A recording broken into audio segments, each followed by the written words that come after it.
Mereka menjadi orang yang berkualitas. Ya, itu yang kami mau.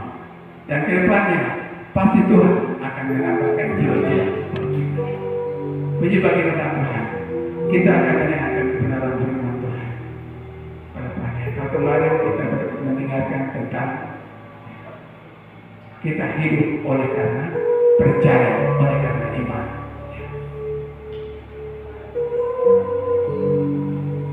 Dan hari ini kita akan mendengarkan tentang kebenaran firman Tuhan yang di dalam Roma pasal yang ke-5. Kemarin kita lihat di Roma pasal yang ke-3. Hari ini kita mendengarkan firman Tuhan dalam Roma pasal 5, Adam dan Kristus. Ini satu manusia yang luar biasa yang Tuhan tempatkan di bumi ini. Dua macam manusia yang mendapatkan kuasa, otoritas di bawah Allah dalam kehidupan mereka. Kalau kita baca Alkitab, Adam diciptakan secara sempurna, tidak ada dosa, tidak ada cacat sedikit pun. Ketika Tuhan membentuk Adam, seturut segambar, serupa dengan dia. Dan tidak sedikit pun cacat dalam kehidupan Adam. Tuhan melihat bahwa semuanya itu baik. Lalu menempatkan si Adam ini di taman dengan rencana yang besar dan luar biasa. Itulah Alkitab mencatat hal itu. Tetapi ketika manusia itu, si Adam ini tidak taat, hanya ketidaktaatan saja, Adam terlempar dari taman Eden, taman Firdaus, dan dilemparkan keluar karena tidak taat mendengarkan firman Tuhan. Dan setan juga memberikan tawaran yang sama kepada Yesus Kristus. Ketika Tuhan Yesus berpuasa 40 hari 40 malam, iblis datang dilihat bahwa Yesus sangat lapar, letih, dan haus, tidak bisa berbuat apa, tidak ada kekuatan. Yang pertama iblis tawarkan hanya masalah makan, ya, karena dia lapar. Makanan ini adalah kebutuhan manusia. Kalau orang makan, maka dia bisa kuat, dia bisa hidup dan bekerja. Jadi iblis katakan kepada Tuhan Yesus, kalau engkau anak Allah, engkau jadikan batu ini menjadi roti dan kau makan. Tetapi firman Tuhan katakan bahwa Tuhan Yesus berkata bahwa manusia itu bukan saja hidup dari roti, tapi segala sabda yang keluar daripada mulut Allah, manusia dapat hidup. Firman Tuhan adalah pujian yang sering dinyanyikan. Bukan saja oleh roti manusia boleh hidup. Jadi manusia bukan saja hidup oleh karena roti dan makanan, tapi oleh karena sabda Allah. Waktu Tuhan Yesus dia ada di sumur Yakub, ketika perempuan Samaria datang menjumpa dengan dia. Ketika murid-muridnya datang dan melihat bahwa Yesus sedang berbicara dengan Tuhan, dengan perempuan itu, lalu mereka berkata, Tuhan, mari kita makan. Tapi Tuhan Yesus bilang begini, saya sudah kenyang, saya sudah melakukan segala sesuatu. Dan siapa yang memberi dia makan? Heran-heran. Tapi perempuan ini kan tidak. Karena dia melakukan firman Tuhan, dia menceritakan kebenaran firman Tuhan, maka dia dikenyangkan dengan kebenaran firman Tuhan. Itu adalah kebutuhan. Kebutuhan secara hakiki kehidupan manusia adalah mendengarkan firman Tuhan. Amin. Jadi itu Adam jatuh karena dia tidak taat. Dia tidak taat kepada kebenaran firman Tuhan. Dia tidak mau menghargai apa yang Tuhan katakan. Kau jangan makan sebelum saya perintahkan kau makan buah itu. Sejak kau makan, maka hari itu juga kau akan mati. Tapi kenyataannya bahwa Adam tidak pernah mati, tapi terpisah. Mati secara rohani, terpisah dari hadirat Allah, terbuang.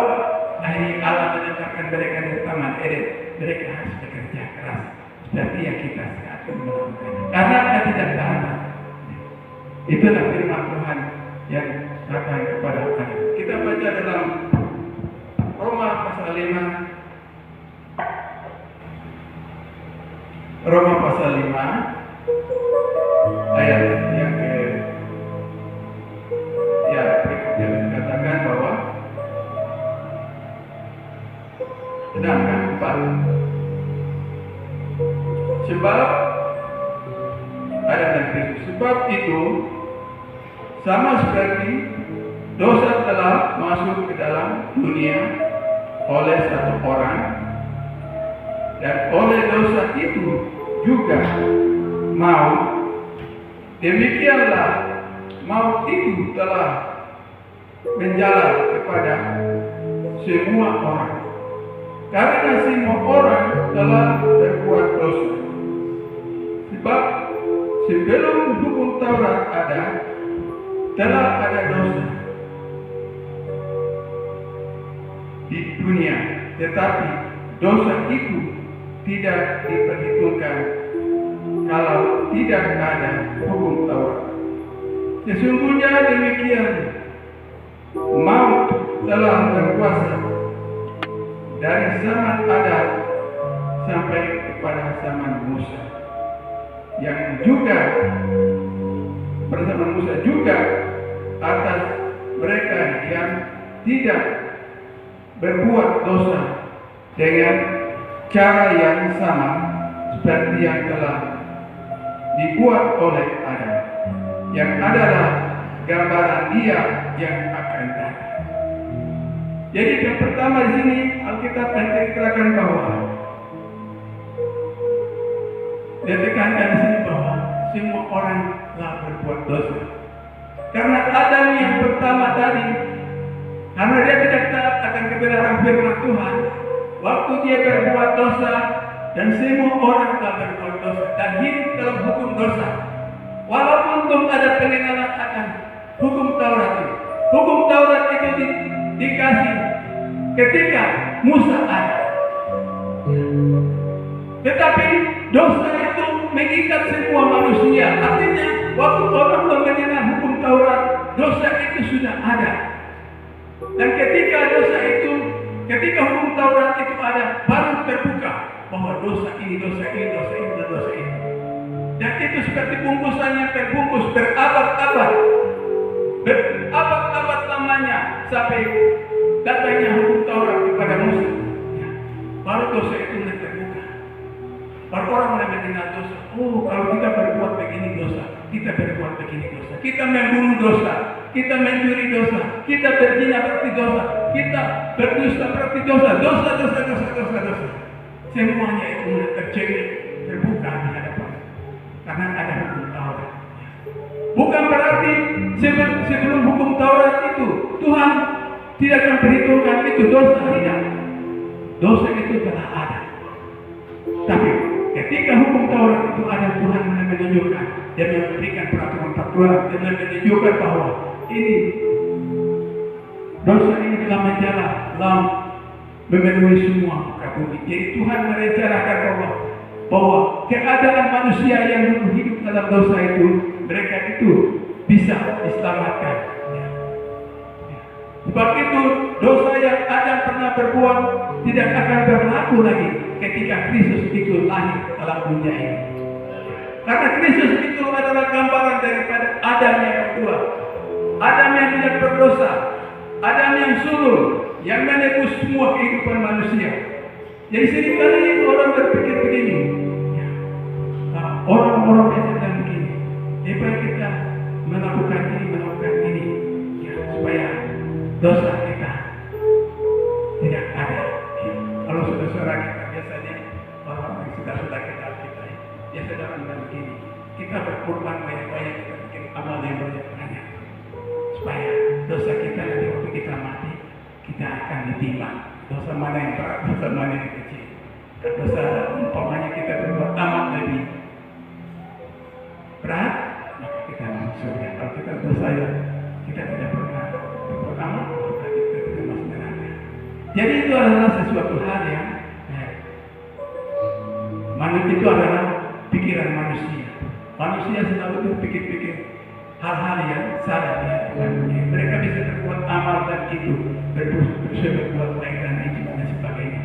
Tetapi dosa itu tetap ada. Kalau dulu sama hukum Taurat kalau kita percaya kita lihat bahwa ketika orang sudah ada hukum Taurat, Tuhan telah menunjukkan, memberikan gambaran kepada Musa bahwa kau harus membentuk suatu kemah ini begini, supaya manusia, orang-orang Israel, bangsa Israel harus datang mengaku dosa ketika mereka memburu atau mencuri atau merampas haknya saudara. Mereka harus datang membawa lembu atau domba. Dosanya kalau lembu tidak cukup, mereka harus membawa burung merpati untuk dipersembahkan supaya darahnya itu menyucikan mereka punya kehidupan. Dan itu dilakukan pada zaman Taurat dan setiap kali dilakukan oleh bangsa Israel.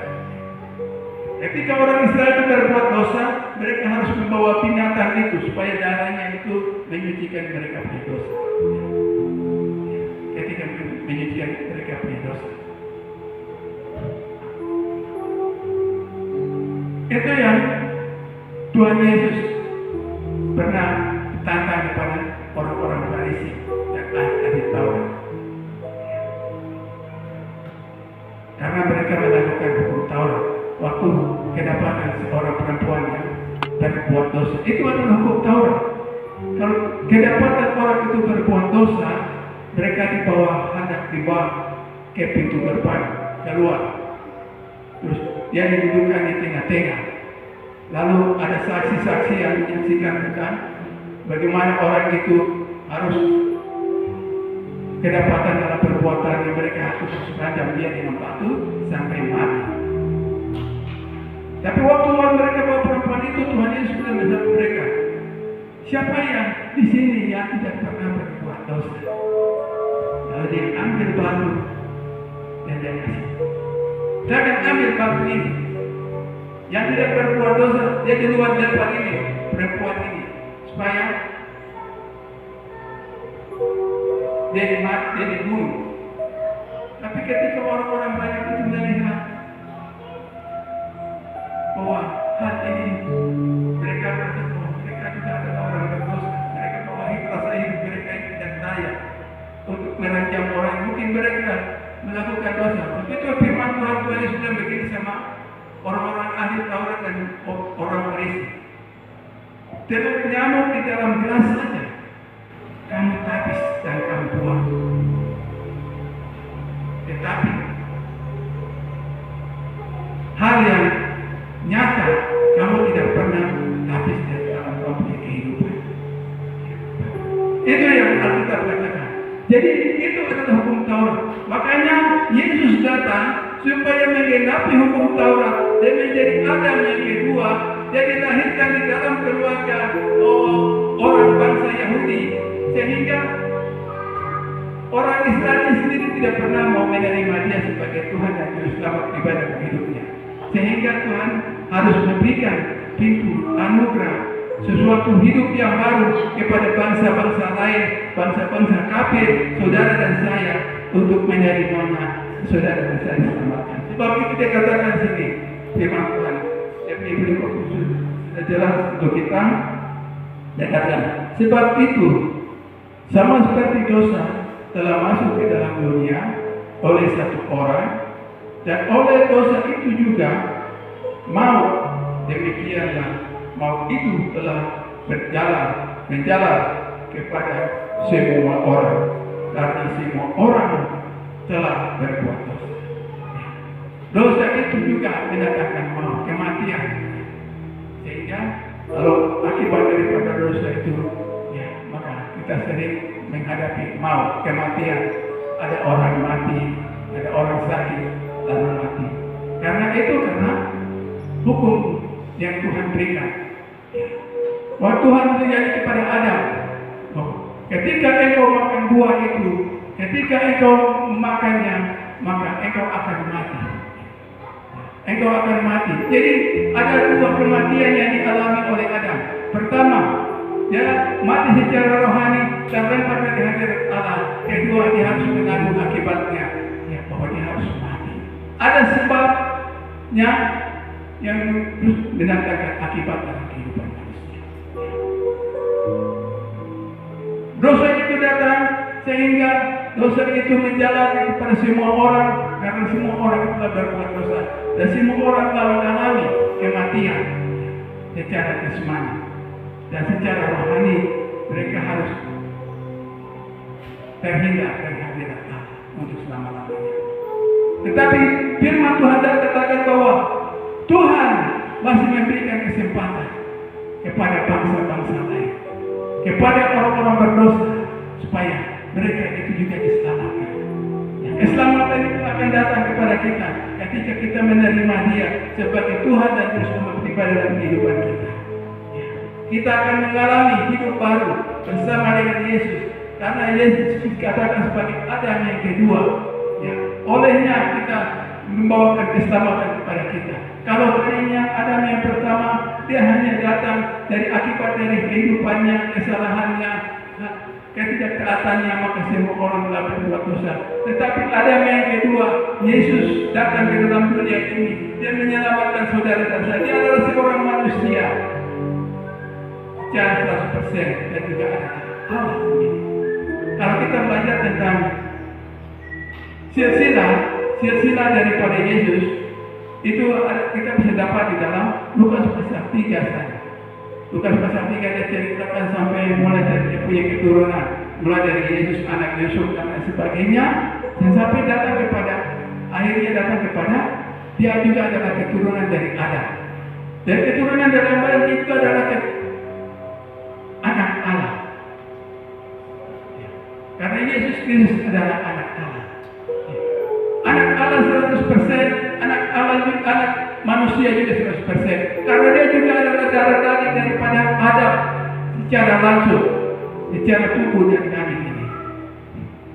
Karena yang melahirkan Adam adalah Allah sendiri, artinya membentuknya.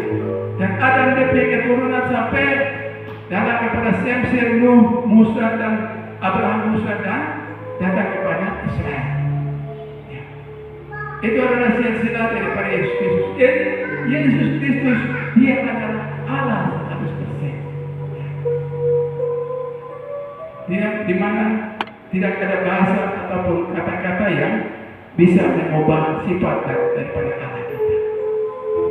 Itulah Allah kita. Di kitab ini dikatakan bahwa oleh karena satu orang Adam, maka semua orang juga telah berbuat dosa. Dan semua orang, karena semua orang telah berbuat dosa. Sebab sebelum hukum Taurat ada, tidak ada dosa di dunia, tetapi dosa itu tidak diperhitungkan kalau tidak ada hukum Taurat. Jadi dosa sebelum ada hukum Taurat, sebelum hukum Taurat itu tidak diperhitungkan Tuhan. Tapi dosa itu kita kenal ketika hukum Taurat itu ada. Kita bisa tahu, oh kalau kita berbuat begini berarti dosa. Mulai terbuka satu persatu sampai kita terbuka. Jadi kalau orang dulu itu orang baku bunuh saja, ya. Baku perang bangsa yang melawan bangsa, karena tidak ada hukum Allah di dalam kehidupan mereka.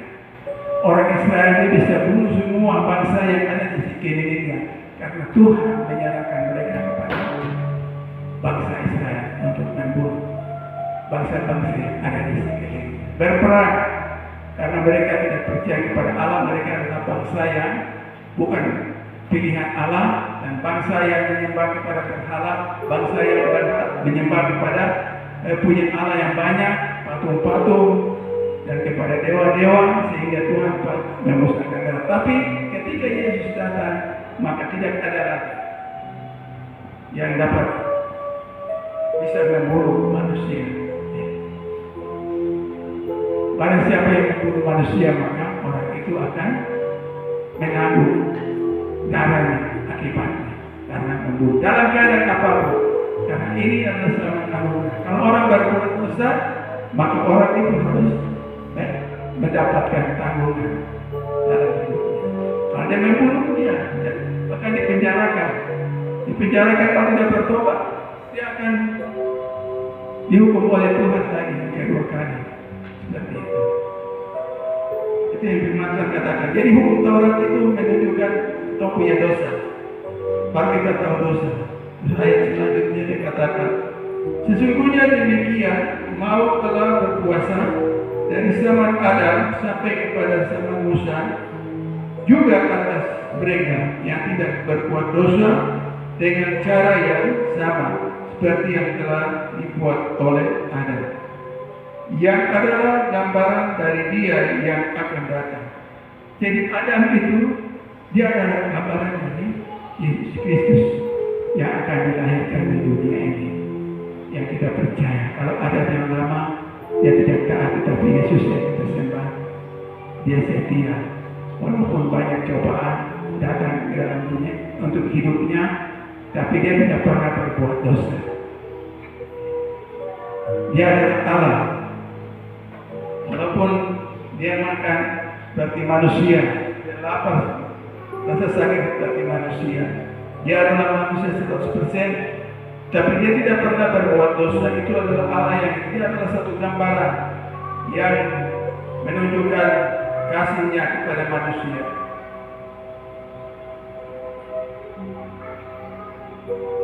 Yang adalah gambaran dari Dia yang akan datang. Tetapi karunia Allah tidaklah sama dengan pelanggaran Adam. Sebab jika karena pelanggaran serta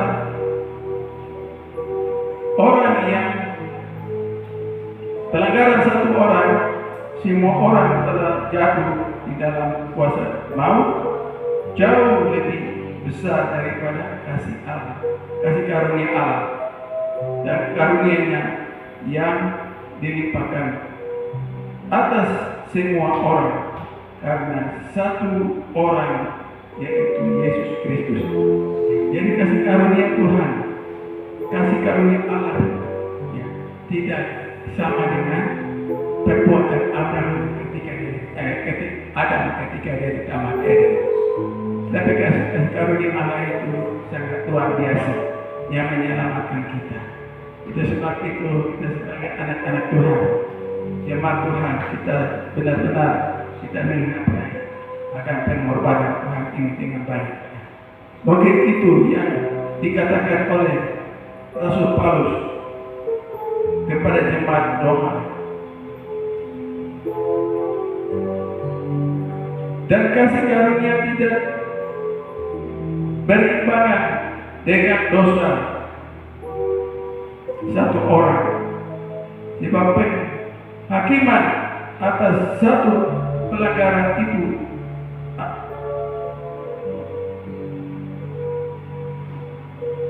penghakiman pelanggaran itu telah mengakibatkan penghukuman, tetapi menganugerahkan kasih karunia atas banyak pelanggaran itu yang mengakibatkan pembenaran.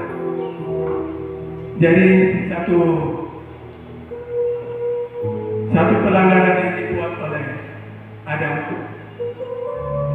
dan ditutupi oleh kasih karunia Allah yang begitu besar lewat Yesus yang mengakibatkan, yang menutupi semua pelanggaran manusia. Dan tadi saya katakan, kalau kita masih hidup dalam hukum Taurat, kita masih mengenal itu dosa itu selalu ada. Ya. Mungkin setiap tahun atau setiap bulan kita datang ke gereja, mungkin kita persiapkan kita punya domba atau sapi, lembu. Di setiap kali kita mungkin satu dalam perjalanan satu minggu, terus kita datang beribadah, kita harus bawa satu ekor lembu supaya dipotong, darahnya dipercikan untuk menghapus semua dosa. Tetapi Yesus, dia hanya satu kali saja. Dia datang kita menutupi semua dosa-dosa kita, mulai dari pelanggaran Adam sampai sama kita sekarang.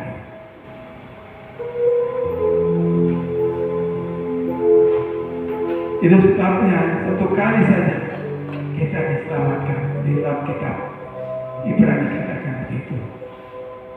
Ketika kita sudah diselamatkan, kita mengalami proses penyucian baru, hidup menerima Yesus sebagai Tuhan dan Juru Selamat pribadi. Ketika manusia itu melanggar dan menyangkal akan korban Kristus, maka sudah tidak ada lagi korban yang akan menggantikan. Berarti kita Alkitab katakan bahwa kita akan menyalibkan Yesus yang kedua kali dalam kehidupan kita. Setiap ada korban Kristus hanya satu kali saja untuk menebus saudara dan saya dari segala dosa-dosa kita yang mulai dari keturunan Adam nenek moyang kita disucikan. Sekarang kita diperbaharui, ya, hidup kita akan selalu diperbaharui. Kita selalu mengundang Roh Kudus itu datang bersama-sama dengan kita untuk melenyapkan semua tuduhan-tuduhan daripada setan, iblis. Kalau kita sudah bertobat, setan akan selalu mengintimidasi kehidupan kita. Sama seperti Imam Zakaria, Imam besar Yosua. Ketika Tuhan sudah mengampuni dia, tapi iblis mengingat dia punya kekurangan. Iblis melihat dia bahwa dia sedang berdiri di hadapan Allah, di hadapan malaikat Mikael. Terus iblis datang mendakwa dia karena dia pakai baju yang kotor. Tetapi malaikat itu berkata kepada iblis, "Engkau tidak berkuasa lagi. Sebab dosa kita sudah diampuni." Iblis hanya bisa menghitung-hitung dosa, karena iblis itu dia seperti whiteboard atau papan yang pakai kerikil putih itu. Terus dia tulis punya nama di situ dengan spidol. Apa dosa ini? Terus dia akan selalu memperhitungkan. Ketika kita sudah terima Tuhan Yesus sebagai Tuhan dan Juru Selamat pribadi, dia akan melihat kita berdosa itu lagi. Padahal dosa itu di hadapan Tuhan, Tuhan hanya tulis dengan kapur tulis di atas blackboard, artinya di atas papan yang hitam. Dia tulis yang kapur. Jadi begitu Tuhan dia lihat kapur dosa-dosa itu terima, dia hapus semua. Mulai dari dosa itu dia hapus. Karena dosa terima dia sebagai Tuhan dan Juru Selamat pribadi. Tetapi iblis itu akan selalu mengingat kesalahan-kesalahan yang kita lakukan. Haleluya. Iblis akan meningkat topik kesalahan. Jadi kita tidak perlu lagi takut kepada setan. Amin. Haleluya. Kita tidak perlu lagi takut kepada dosa yang akan kita buat. Tapi kita artinya dosa yang kita buat kita hancurkan. Yesus telah hancurkan, taklukkan kuasa dosa itu di atas bukit Golgota yang menembus saudara dan saya. Amin. Dia menjadi Adam yang kedua, Adam yang mengubah seluruh hidup manusia itu, yaitu Yesus. Dahulu Yesus, Adam yang lama itu, dia berbuat dosa, maka semua orang telah kehilangan karunia Allah. Tetapi begitu Yesus lahir, menjadikan Adam yang kedua, Adam yang benar-benar mempunyai kuasa yang tidak sama dengan Adam yang lama. Walaupun iblis mencoba dia, iblis memberikan cobaan-cobaan yang luar biasa kepada dia, tetapi dia tidak pernah berbuat dosa. Dia tetap taat sampai mati untuk menyelamatkan saudara saya. Itu sebabnya pada saat pagi hari ini Alkitab jauh berbicara tentang dua manusia yang sangat luar biasa ini, yaitu pertama Adam, terus kedua Yesus Kristus, yang menutupi kesalahan-kesalahan Adam sampai kita ini, yang menebus dengan darahnya. Itu sebabnya maka dalam kehidupan kita tidak usah takut lagi. Rasul Paulus katakan di bagian pembacaan kita yang lain dikatakan begini. Hai iblis, di mana kasihmu? Kuasa iblis sangat maut telah dipatahkan. Amin. Jadi iblis tidak punya kuasa untuk membelenggu kita. Amin. Iblis tidak berkuasa untuk mengikat kita. Dia mengikat kita dengan cara ketika pikiran kita, dia menguasai pikiran kita supaya kita ingat kepada kesalahan-kesalahan, dosa-dosa yang kita perbuat. Artinya selalu kita bertindak begini susah karena salah dosanya.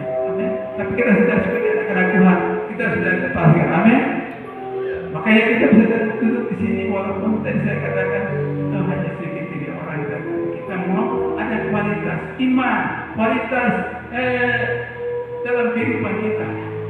Bukan hanya sekedar kuantitas. Banyak orang hanya melihat tentang jumlah, banyak orang yang melihat bahwa pendekranya berkhotbah luar biasa yang bisa memberikan tantangan-tantangan yang luar biasa. Tapi ketika dia pulang, hidupnya biasa-biasa. Hidup seperti orang biasa-biasa. Tetapi kita mau menjadi orang yang dari biasa menjadi luar biasa. Haleluya. Puji bagi nama Tuhan. Mungkin firman Tuhan yang singkat. Saya tibakan sampai sini. Kiranya Allah yang punya firman dapat memberkati kita semua. Baik saya sebagai hamba, Allah manusia biasa. Haleluya. Saya juga belajar supaya saya tetap sama